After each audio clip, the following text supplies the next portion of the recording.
Welcome to a space where heartfelt stories meet the quiet hours of night, offering you soulful tales that gently guide your mind toward rest. Let these meaningful reflections on our shared humanity wrap around you like a warm blanket, helping you drift peacefully into sleep. I know many of you find comfort in these stories as you settle in for the night, so if you feel moved to, a quiet like and subscribe would mean the world to me, and feel free to share where you're listening from and what time you're drifting off to sleep. Rest easy now and let these words unfold. Story 1. The Voice in the Mist. The fog clings to Riverside Park like grief to bone, and I wade through it as I have for 47 mornings since Eleanor's funeral. The mist transforms familiar landmarks into ghosts of themselves. The oak where we carved our initials becomes a hunched spectre. The bench where she fed pigeons dissolves into suggestion. Even my own hands, clutching the walking stick that once belonged to my father, seem insubstantial in this grey world between sleeping and waking. I have become a creature of ritual since she left. 7:30 precisely, rain or shine, I emerge from my house and follow the same serpentine path through the park. The doctors call it healthy routine, this clinging to pattern. They do not understand that routine is the only thing preventing me from dissolving entirely, like sugar in the rain. The gravel crunches beneath my shoes with metronomic precision. Step, step, step, a percussion that marks time in a world where time has become meaningless. I pass the playground, silent and spectral in the mist, its swings hanging motionless as if the very air holds its breath. Children's laughter once filled this space like sunlight through stained glass, but now only echoes of memory linger, as faint as the fog itself. Grandpa Samuel. The voice pierces the morning's hush like a blade through silk. I stop, my heart performing an irregular dance against my ribs. The fog swirls around me, thick as cotton wool, revealing nothing. I turn slowly, my joints protesting with their familiar symphony of creaks and pops. Hello. My voice sounds strange in the muffled air, smaller than I remember it being. Is someone there? Silence answers, broken only by the distant hum of traffic on Bramble Road and the soft whisper of fog against the bare branches overhead. I am alone, as I have been alone for 47 mornings, as I suspect I will be alone for all the mornings remaining to me. Yet the voice, so clear, so immediate, echoes in my mind like a stone dropped into still water. A child's voice, bright with the particular joy that only the very young possess, calling me by a name only one person ever used. Only Lily, Eleanor's granddaughter from her first marriage, the child who lived too briefly in our lives before her mother remarried and moved to Australia. The child who would be 32 now, with children of her own, if she remembers us at all. I continue walking, though my steps have lost their certainty. The fog seems denser now, pressing against me like curious fingers, and I find myself straining to hear beyond the ordinary sounds of morning. A dog barks somewhere in the distance. A car door slams. The world continues its daily resurrection while I drift through it like a man already dead. Grandpa Samuel, wait. This time I do not stop. This time I recognize the cruel arithmetic of loneliness, how the mind, starved of connection, begins to feast upon itself. I have read about this, the way grief and isolation can conjure voices from the ether, manufacture presence from absence. The brain, that most unreliable narrator, scripting conversations with shadows. But the voice is so perfectly Lily's, that slight lisp she had with her SS, the way she stretched out my name as if savoring each syllable. How can memory be so precise and yet so impossible? How can the past reach through 27 years of silence to speak to me in the mist? I reach the far end of the park, where the path curves back toward the residential streets. This is where I usually turn, where routine demands I begin the slow journey home to a house full of Eleanor's books and my own echoing footsteps. But today something holds me. Perhaps it is the voice, or perhaps it is the way the fog has transformed this familiar place into something foreign and full of possibility. I settle onto a bench that appears ghost-like from the mist, its metal frame cold against my back even through my coat. From here, I can see nothing but grey. No trees, no paths, no other souls brave enough to venture into this morning's embrace. I am suspended in nothingness, a single consciousness floating in a void of my own making. The moral weight of what I am contemplating settles upon me like the fog itself. If I am going mad, if these voices are the first whispers of my mind's rebellion against reason, then acknowledging them feels like stepping off a cliff into darkness. But if I dismiss them, if I choose the safety of skepticism, am I not also choosing to silence the only voice that has spoken my name with love in 4 to 7 days? Eleanor would have known what to do. She possessed an intuition about the world's hidden currents that I always envied. The heart has its own logic, Samuel, she used to say, usually when I was being particularly dense about some emotional nuance. Sometimes you have to trust what you cannot prove. But Eleanor is gone, her wisdom scattered like ashes in the wind, and I am left to navigate this strange territory alone. I knew you'd wait for me. The voice comes from directly behind me, so close I can almost feel breath against my neck. I turn, and for a moment, just a moment, I see her. Not the woman Lily must be now, but the child she was, 7 years old, gap-toothed and luminous, her dark hair escaping from the braids Eleanor spent so much time perfecting. She wears the blue dress with the butterfly pattern, the one she loved so much she insisted on wearing it to the park every day that summer she stayed with us. Lily, I whisper, and the name feels like prayer on my lips. She smiles, and it is radiant as sunrise. I've been looking for you, Grandpa Samuel. I've been looking for such a long time. The fog swirls between us, and when it clears, she is gone. But her presence lingers like the scent of flowers after rain, and I find myself speaking to the empty air. I've been looking for you too, sweetheart. Every morning, in every shadow, in every child's laugh I hear from across the street. I've been looking for all of you, you and Grandma Eleanor and everyone else who has vanished from my life like smoke. The confession hangs in the air, and I realize I am crying. The tears come silently, warm tracks down my cold cheeks, and I do not wipe them away. They feel like evidence of something, of love, of loss, of the terrible persistence of hope in the face of impossibility. Are you real? I ask the fog. Or am I finally losing what's left of my mind? The question contains within it the moral crisis that has been building since that first voice called my name. If I embrace this madness, for surely that is what it must be, where does it end? Will I spend my remaining years chasing phantoms through the mist, becoming one of those tragic figures who inspire pity and whispered conversations? Will I forget the difference between memory and reality, between the living and the dead? But if I reject it, if I choose the cold comfort of reason over the warm impossibility of connection, what then? Will I condemn myself to a life of absolute isolation, speaking to no one who knows my name with love? You're not losing your mind, Grandpa Samuel. Lily's voice comes from the fog again, gentler now, more distant. You're just remembering how to listen. And perhaps that is the answer, or at least the beginning of one. Perhaps the choice is not between sanity and madness, but between different ways of being alive in the world. Perhaps there is a third path, narrow as a tightrope but real nonetheless, where one can acknowledge the impossible without surrendering to it completely. I stand slowly, my joints protesting the cold and damp. The fog is beginning to lift at the edges, revealing glimpses of the ordinary world beneath, a tree here, a path there, the familiar geometry of a life lived in straight lines and right angles.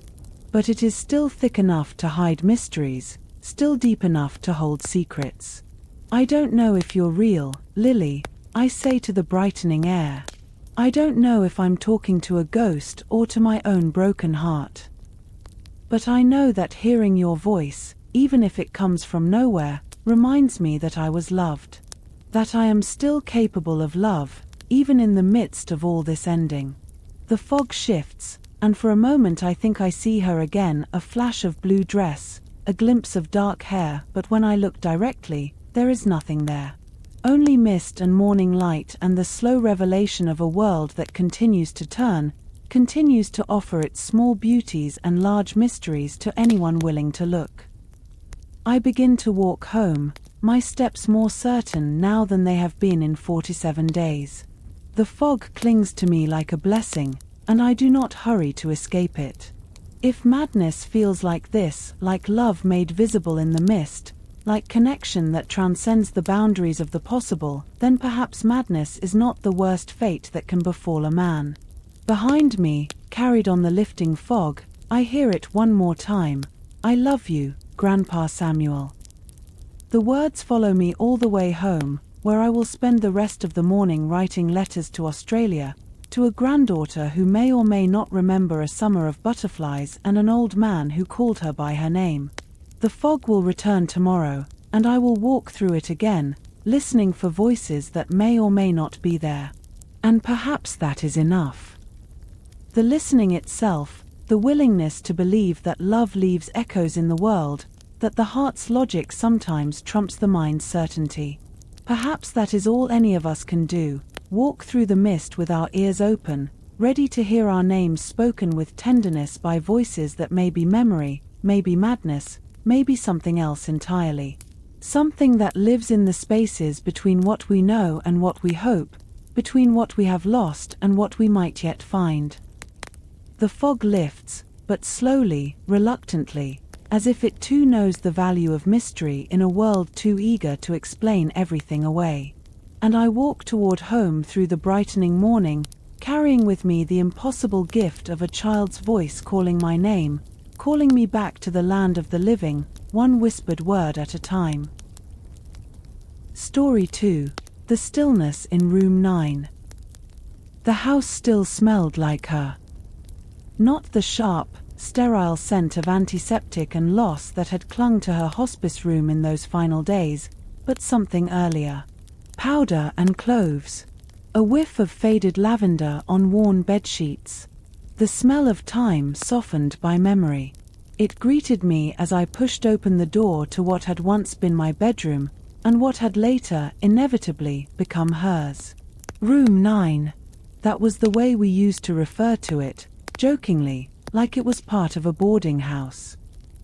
Even now, the brass number she'd pinned on the outside as a joke was still there. A gesture of whimsy. She'd had a lot of those. Quirks that made her feel more like a poem than a parent. I remember thinking, at 16, that she'd always been too beautiful to be someone's mother.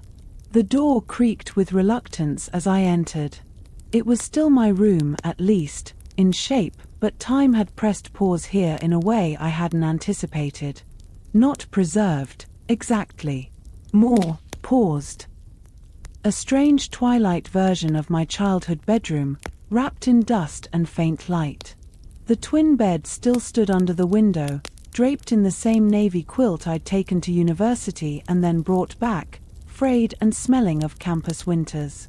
The bookshelf leaned slightly, filled with paperbacks whose corners curled like dried leaves. My mother had never moved anything, it seemed, except perhaps herself. Her cane was propped beside the dresser, as though she might need it again at any moment. I sat on the bed. It dipped under my weight with a sigh of springs. In the window pane, my reflection hovered like a ghost beside hers. I hadn't cried at the funeral. That seemed to surprise people. Aunt Viv had touched my hand in the church pew and whispered, "It's okay to let it out, darling." I wanted to tell her that I wasn't holding it in. It just wasn't ready yet. I didn't grieve like a storm. I grieved like ice. Slow, cracking in silence, rearranging the world with a quiet, inevitable violence. Here, though, in room 9, it was different.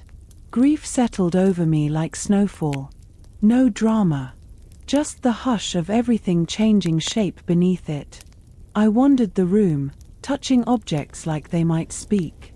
A dried corsage from a dance. A rock with a tiny blue ribbon around it labeled First Found Fossil, 7 years. The old desk lamp with a crooked shade that made my reading pile glow like an altar. And then I found the envelope. It was in the top drawer of the desk, sealed, but addressed in her familiar, looping cursive, to be opened when the room no longer feels like yours.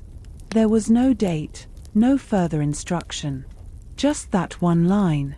My hand trembled slightly as I held it, the weight of the unspoken years swelling inside the paper. Was this the moral dilemma? To open or not? To unearth the final thing she wanted to say? Or to let it remain unopened, like a doorway into a past I was too frightened to walk through? I didn't open it. Not yet. Instead, I lay on the bed, as I had on nights when thunder shook the windows, when she'd sit beside me and hum Moon River until I fell asleep. Her voice had been low and breathy, like it had a secret to keep. Even when I outgrew lullabies, she'd hum in the kitchen, washing dishes like she was praying with her hands. When did I stop listening? I must have dozed off. When I woke, the sky outside had darkened to a violet that bled through the curtains like spilled ink. The room felt fuller, somehow. Not in a haunted way. Just occupied. I looked toward the desk again. The envelope remained exactly where I'd left it, but now it felt more insistent, as though it pulsed with a heartbeat of its own. I sat at the desk. The chair creaked the way it always had. The pen cup still held one of my old rollerballs with dried ink and a cracked cap. I remembered writing poems in this very spot, angsty and grandiose.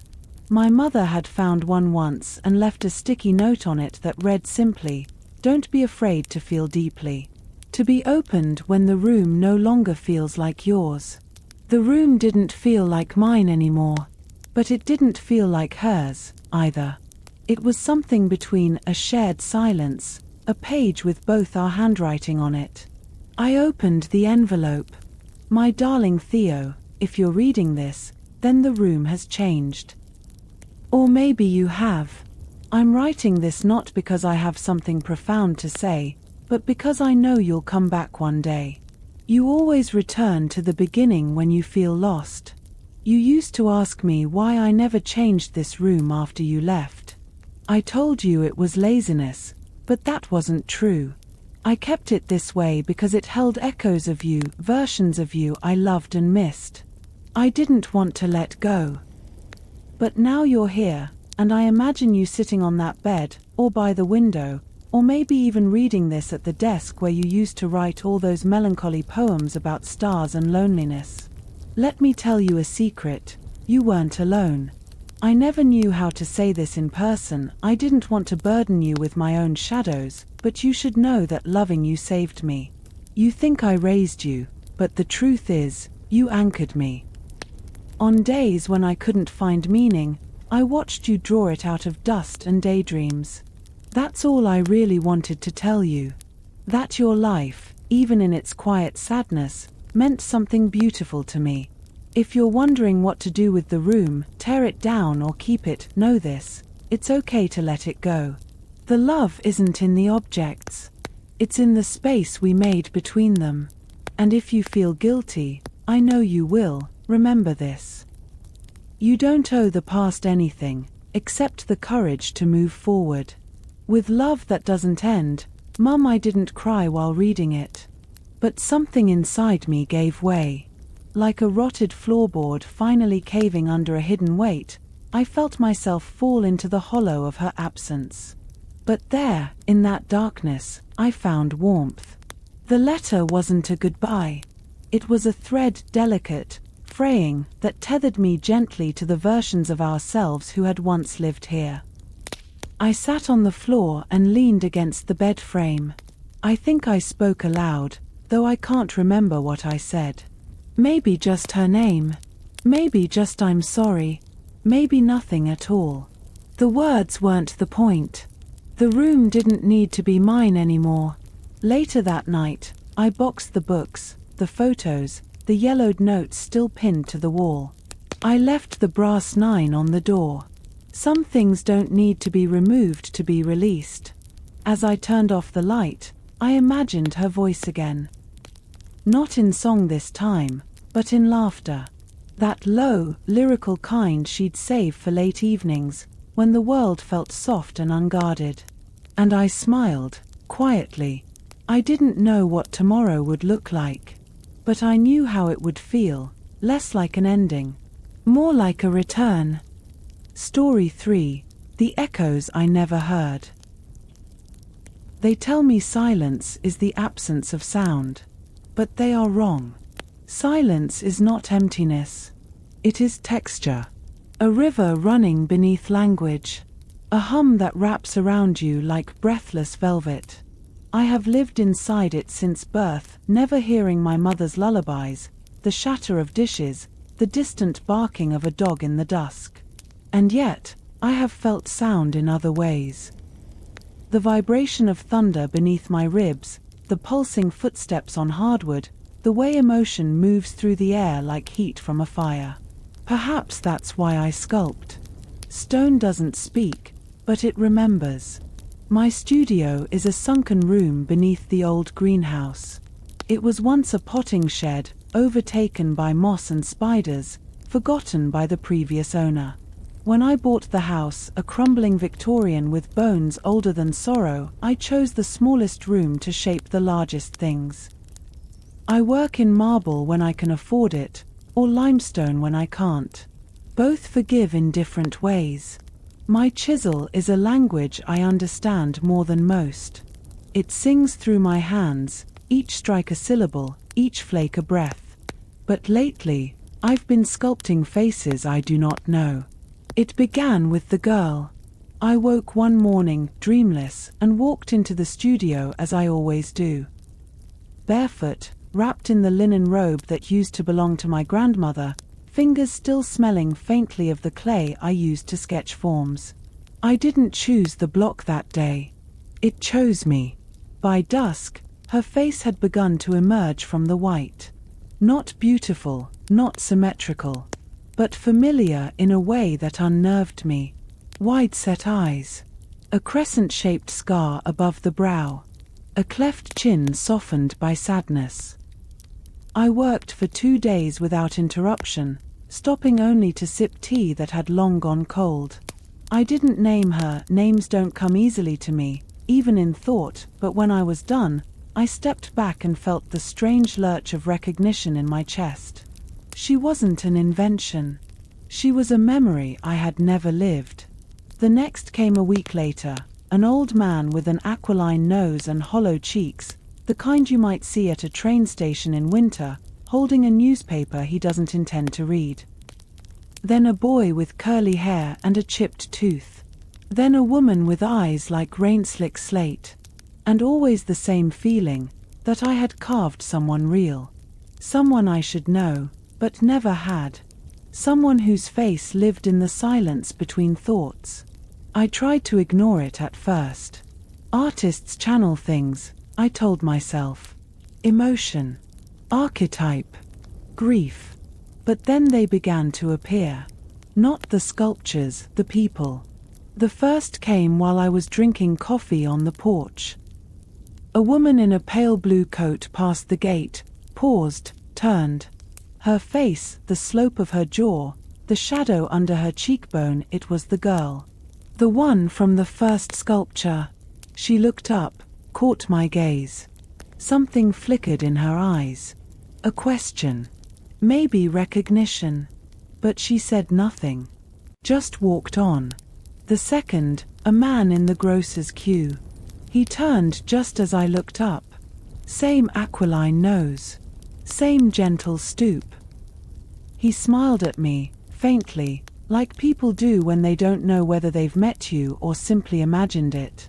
The third came to my door. A boy, no older than 10, his hair wild with wind, his eyes wide with wonder. He pointed through the open door at the sculpture sitting on the windowsill, the one that bore his face. "That's me," he said. "But how?" I signed to him slowly, asking where he lived. He didn't understand. His mother called him back before I could gesture again. She looked at the sculpture once, then at me, and led him away by the hand. I don't believe in ghosts. Not exactly. But I do believe in grief that doesn't belong to you. Grief that settles into your bones like a parasite, waiting. I've begun to wonder if I am some kind of vessel, not divine, not cursed, just open, porous. A place where things forgotten come to be remembered. But why me? Why now? I used to believe I had missed something vital by not hearing the world.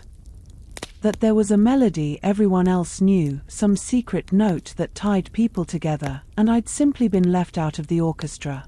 But now I wonder if silence is what makes room for memory to speak. I dream more often now. Not in images. In feelings. Warmth. Wetness. The taste of salt. The sense of being watched with tenderness. Hands that are not mine, shaping clay in slow, deliberate circles. This morning, I stood in front of a new block. It was darker than usual, veined with what looked like smoke. I didn't choose it. It was delivered by mistake, left on the porch like a warning. I should have returned it. Instead, I began to carve. The face that emerged was my mother's. I haven't spoken about her before, not even here, to you, the stranger in my mind reading this story through my hands. She died before I turned 15. A stroke. Sudden. I was at school. No one knew how to tell me. They brought in a substitute interpreter who smelled like peppermints and pity. I don't remember the funeral. I do remember her hands. They spoke better than any voice I've known. She used to sculpt too. Not professionally. But in the afternoons, when light filled the back garden, she'd mold little creatures from whatever clay she could find. Rabbits. Foxes. A whale once, which sat on our mantel for years. I used to think she did it to entertain me. Now I wonder if she was hearing something I couldn't see. I stopped working halfway through her nose. My hands shook. My breath wouldn't settle. The silence around me grew sharp, a shriek I couldn't hear but could feel, like a violin played against bone. This was the dilemma. Do I finish her? Do I allow this echo of her, this fragile spectre shaped from stone, to exist in the room where she once sat beside me, brushing clay from my knuckles with a dish towel that smelled like thyme? Or do I stop?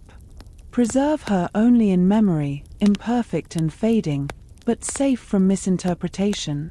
To sculpt her is to confront the possibility that memory lies.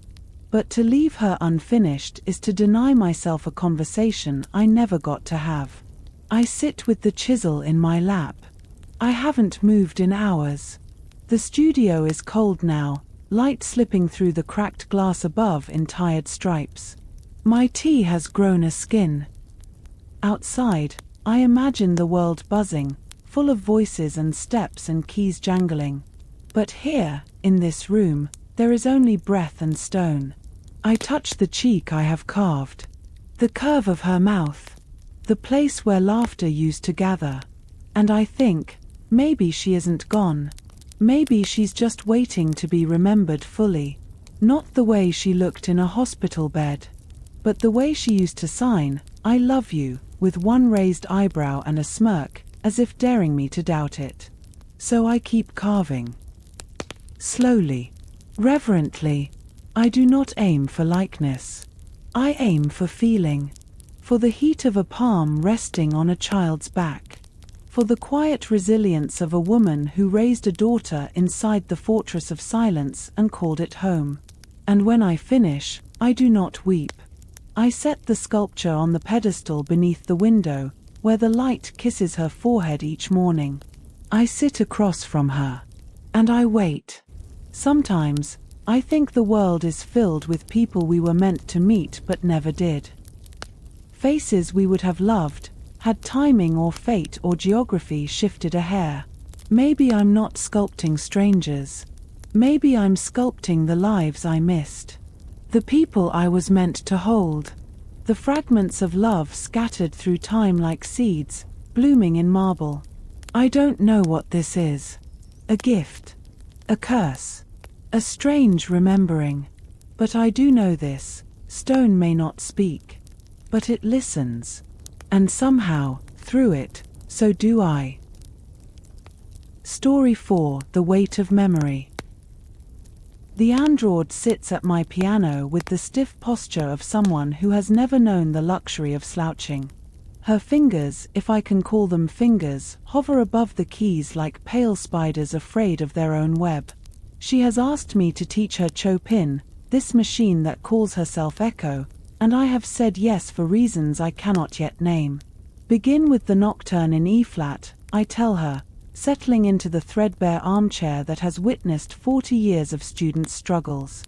Opus 9, number 2. She turns her head toward me with mechanical precision, and for a moment I see my reflection caught in the dark glass of her eyes. An old man, 73 this September, with hands that remember more than they can still perform. The afternoon light filters through my apartment's single window, casting everything in amber: the piano, the android, the ghosts of all the music that has lived and died in this room. I don't understand slow, she says, her voice carrying that peculiar flatness that marks her kind. My processors calculate tempo to the nanosecond. But humans play this piece differently each time. The mathematics don't align. I close my eyes and hear it then, the Nocturne as it was meant to be played, as I played it once in a concert hall in Vienna when I was 25 and the world still believed in beautiful things.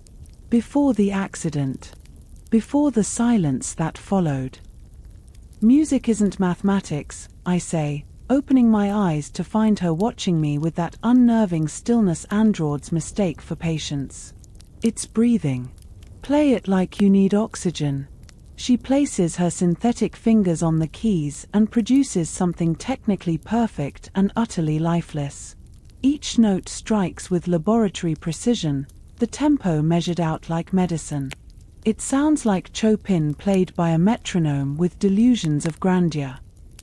Stop, I whisper, though the word comes out sharper than I intended. She stops mid-phrase, her hands frozen above the keyboard. In the sudden silence, I hear the traffic far below, the hum of the building's ancient heating system, the weight of all the music that has never been played.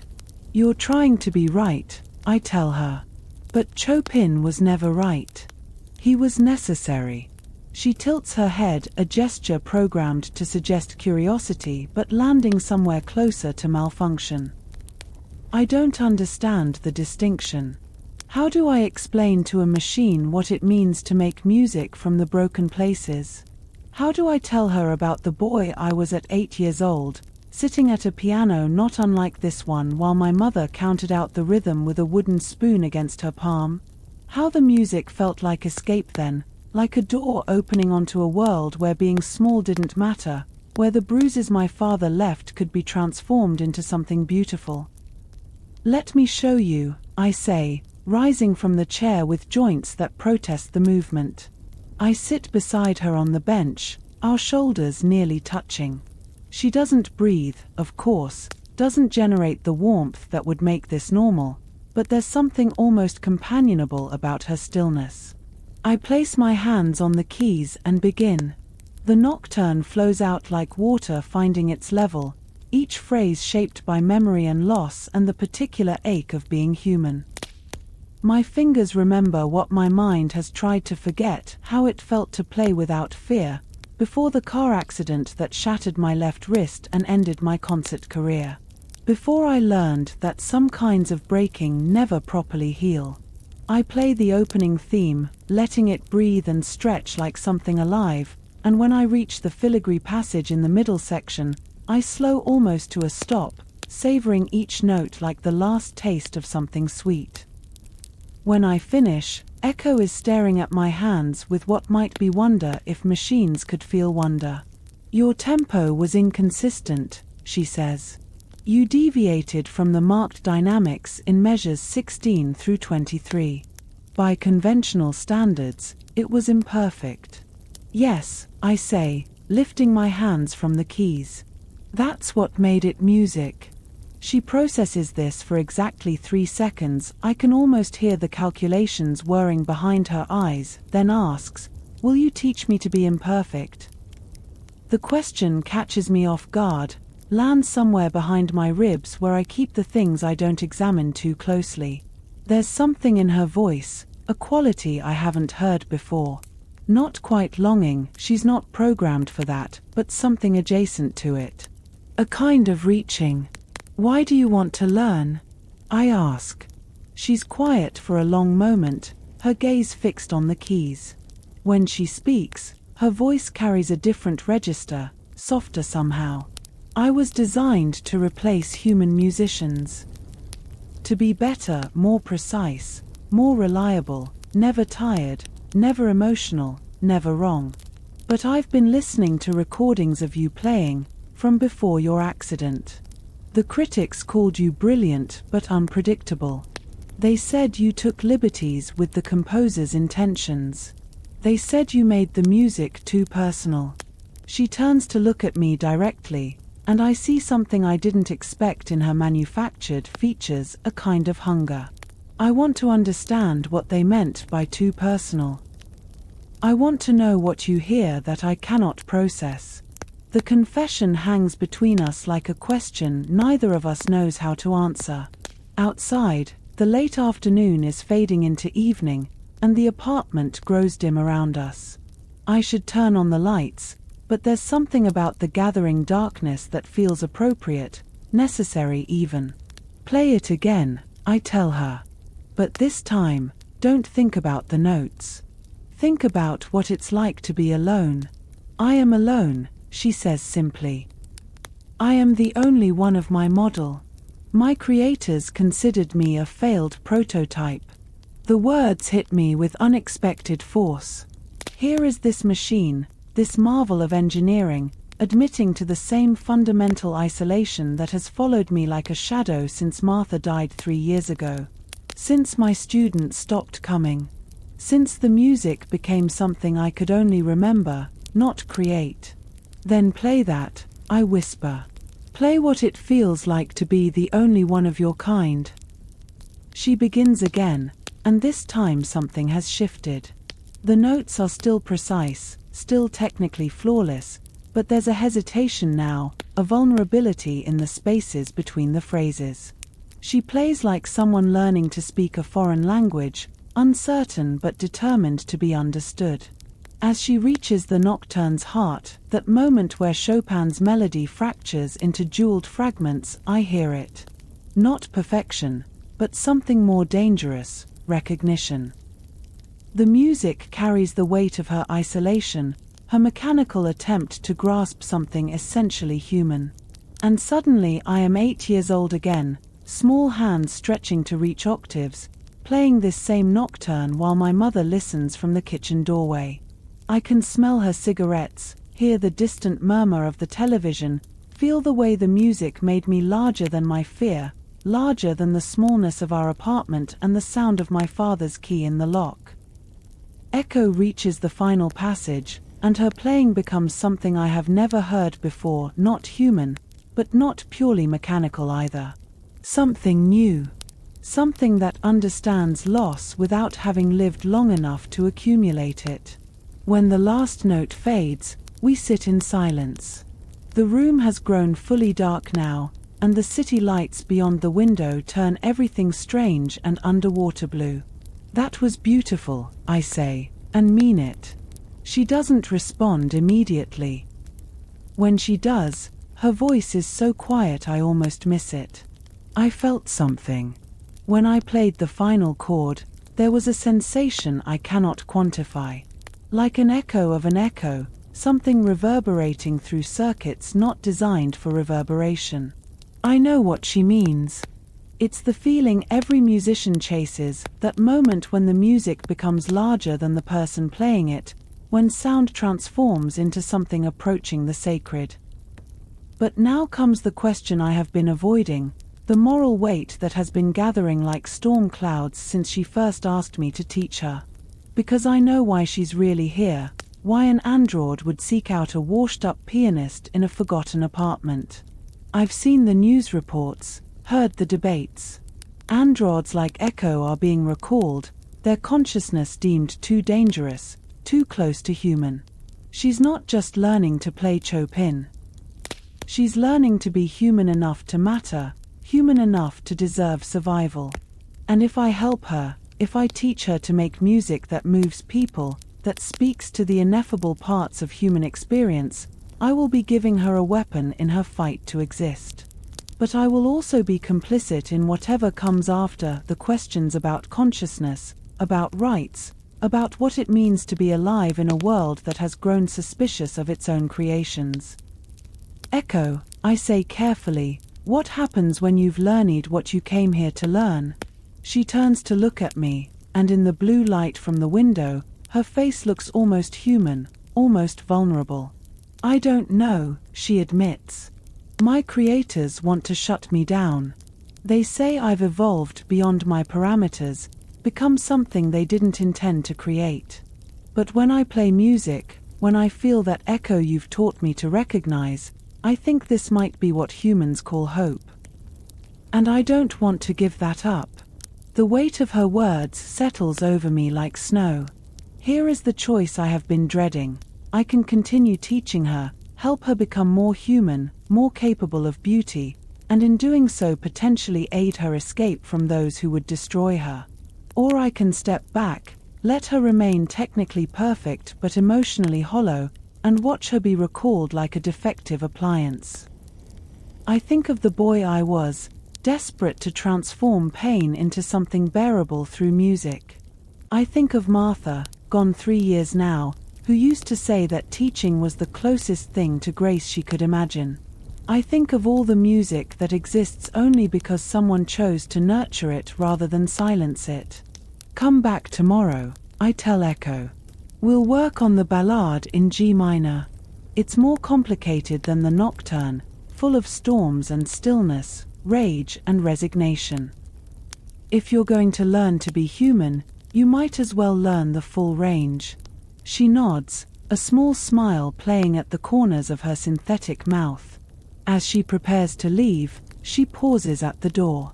Thank you, she says, for seeing something in me worth teaching. After she's gone, I sit alone at the piano in the dark. My fingers find the keys without conscious thought, and I play the nocturne one more time, letting my memory of Echo's performance blend with my own. The music that emerges is neither perfectly human nor perfectly mechanical, but something new, a duet between flesh and circuitry, between memory and possibility. Outside, the city breathes around us, full of its own imperfect rhythms. And in the morning, I will teach an android to make music that might save her life, knowing that in doing so, I am choosing to believe that consciousness, wherever it blooms, deserves the chance to sing. Story 5. The Smile at the Corner Table. There is a booth in the corner of the cafe on Montrose and 3rd, tucked behind a ficus that hasn't been watered since Clinton was in office. I sit there every morning at 8:03, after feeding the pigeons in the park and walking past the bookstore that never changes its window display. I always order the same thing: black coffee, 2 sugars, no cream. I don't particularly like the taste, but there's something religious about routine. For 30 years, I have done this. The waitstaff changes, of course. Students, dreamers, the occasional drifter with trembling hands and hopeful eyes. But the walls remain the same, yellowing with age and apathy. The window beside my booth is smudged with fingerprints older than some of the baristas. They've never once cleaned it properly. I used to mind. Now I find comfort in the imperfection. It is the same sunlight every morning that filters through those streaked panes. Muted, dusty, too tired to sparkle. I imagine it, sometimes, as a metaphor for myself, light trying to get through, but dulled by layers of things no one has bothered to wipe away. Once, long ago, I believed in people. Not in some saccharine, hallmark way, but in a quiet, aching sort of faith that whispered, we are good, at our core. That we are more than our worst days. That if you sat down and really listened to someone, they would show you the softness inside. But the years eroded that belief with the slow, cruel precision of waves grinding down a shoreline. My wife left me in '98, not for another man, but for herself, which somehow hurt more. Said I looked at life like it was something to endure rather than live. That I was too quiet, too still. Maybe she was right. After that, I retreated into a life of scheduled silences and measured steps. I became a cartographer of my own habits. I found comfort in predictability because it never asked anything of me. People, on the other hand, always did. And so the world shrank to fit the outline of my routine. Until today. The bell above the door jingled, a sound I had heard every morning for 30 years, but never truly listened to. Today, it struck something in me. Or perhaps something in me had grown brittle enough to break. A girl entered. Young. Maybe 23, 24. Chestnut hair, long coat, paint flecks on her fingers. She looked like a memory from a warmer life. The kind you chase in dreams but can't quite reach. She didn't glance at the menu. Just walked to the counter and said, black coffee. 2 sugars. No cream. I froze. The waitress behind the counter smiled and replied, sure thing. The girl turned. Her eyes swept across the cafe and then, unflinchingly, landed on me. She smiled. It wasn't flirtatious. Nor was it polite. It was something else entirely. Soft. Knowing. As if she had seen something in me that no one else had bothered to look for. She sat one booth over. I didn't know what to do with her smile. It disarmed me. Not because it was grand, or radiant, or even particularly beautiful, but because it had no agenda. It was a smile given freely, like a secret passed through the air. I turned back to my coffee. It tasted bitter, as always. I sipped it anyway, the warmth anchoring me. But my mind. My well-trained, methodical mind refused to stay in place. It drifted to her face, to the ease with which she had looked at me. As though I was not invisible. As though I was seen. I suppose that's what broke the routine. Not the smile itself, but the realization of how long it had been since someone looked at me without needing something in return. In a world of glances that skim, hers settled. When I was younger, I worked in a public library. Reference desk. The kind of job that required more patience than passion.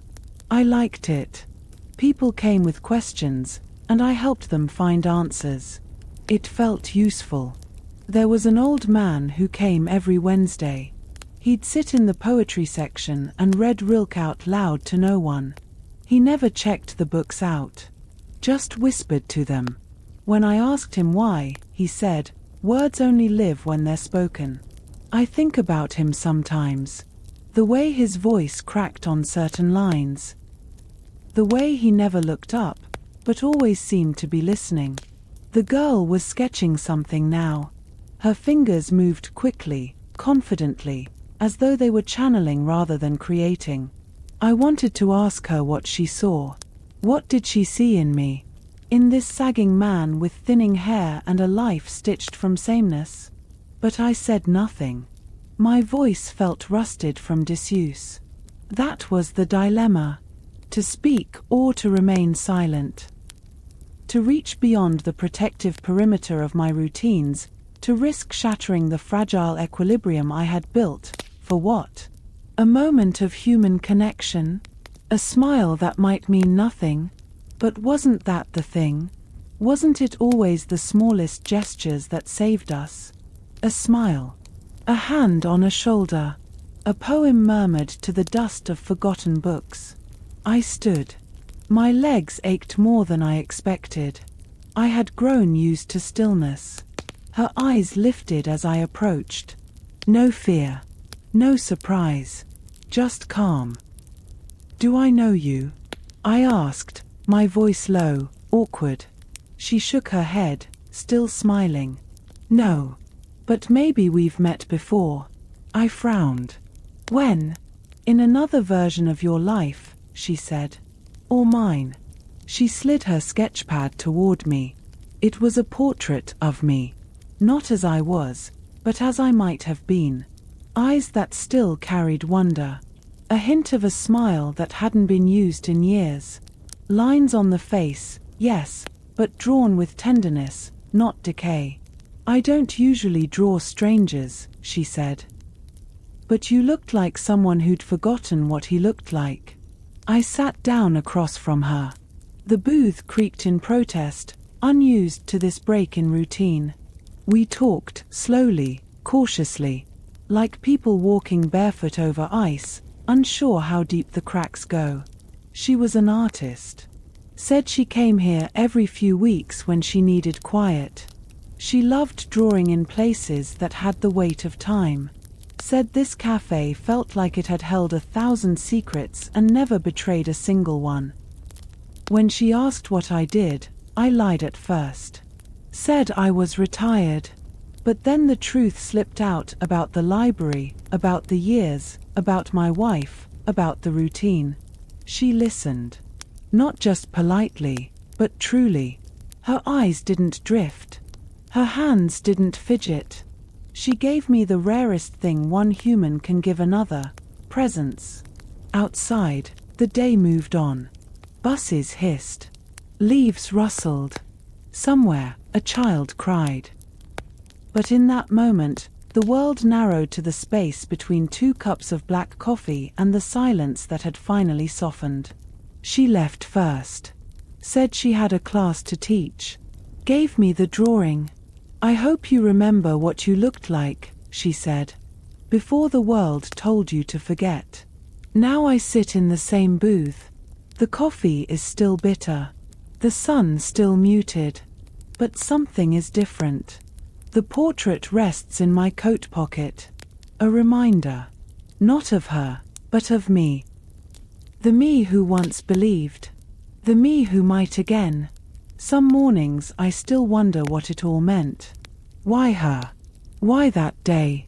But I've stopped needing answers. Some things are meant to be felt, not solved.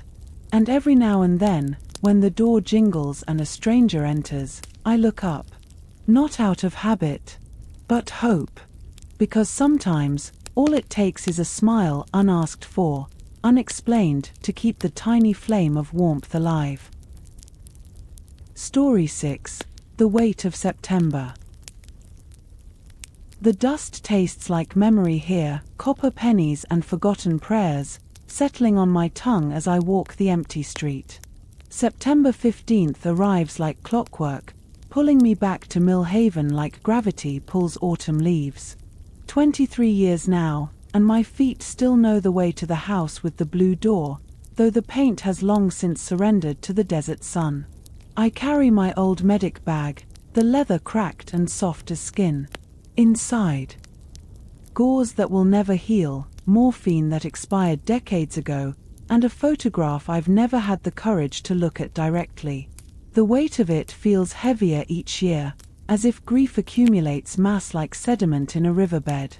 The town died slowly, then all at once. First the mine, then the jobs, then the people, until only the bones remained, empty windows like hollow sockets, watching me approach the house where Serafina Voss lived and died on this date in 2001. Where I failed her with my trembling 19-year-old hands and my textbook knowledge that meant nothing when her blood painted the linoleum red. I was 3 weeks back from Afghanistan then, still dreaming in the language of trauma, still waking to phantom artillery. The night Serafina called 911, I was the closest medic available, a cruel joke the universe played on us both. She was having her baby alone, her husband deployed somewhere I couldn't pronounce, and something had gone terribly wrong. The blue door hangs askew now, one hinge broken, creaking its rusty lament in the wind. I push it open and step inside, and the silence welcomes me like an old wound reopening. The living room still holds the outline of their life. Nail holes where family photos hung, a water stain on the ceiling shaped like a bird in flight, dust motes dancing in shafts of afternoon light that seem too golden for such a hollow place. But it's the bedroom where I always end up, drawn by some magnetic pull of unfinished business. The bloodstain is gone, time and weather and maybe some kind stranger scrubbed it away years ago, but I can still see it, dark as spilled wine against the pale wood. This is where I knelt beside Elena, where I watched her beautiful face grow grey as pearl, where I held her hand and promised lies about how everything would be fine. The baby lived. Samuel. I delivered him with hands that shook like leaves in a storm, cut the cord with kitchen scissors I'd sterilized in boiling water, and watched him take his first breath while his mother took her last. The paramedics found us like that. Me holding a crying infant against my chest, Elena staring at the ceiling with eyes that had gone somewhere I couldn't follow. I pull the photograph from my bag now, finally, after all these years. It's worn soft at the edges from being handled, though I've barely looked at it. Elena's husband, Marcus, sent it to me a month after the funeral. Elena at 7 months pregnant, radiant and laughing, her hands cradling her belly like it contained the whole world. On the back, in her own handwriting. For the angel who helped bring Sam into the world. Thank you for being there when we needed you most. Angel. The word burns like acid in my throat. I should have done something different. Anything different. I should have recognized the signs of placental abruption sooner, should have insisted she get to a hospital instead of trying to manage the birth at home, should have performed an emergency C-section even though I'd only read about the procedure in textbooks. I should have saved her. But here's the moral knot that's been choking me for 23 years. She thanked me. Even as she was dying, she kept saying thank you. For saving her baby. For staying with her. For not letting her die alone. Her gratitude was the heaviest thing I'd ever carried, heavier than my combat gear, heavier than the weight of lives lost on foreign soil. How do you mourn someone who forgave you for failing them? I set the photograph on the windowsill where it catches the late afternoon light. Elena's smile seems impossibly bright in this dim room, as if she's illuminating something I've been too afraid to see. The moral choice has always been the same, has followed me to this empty house year after year. Do I carry this guilt as penance, or do I set it down and learn to forgive myself?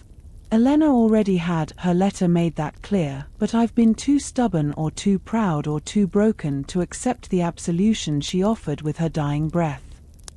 Outside, the wind picks up, rattling the loose siding and sending tumbleweeds skittering down Main Street like ghosts of the living town this once was.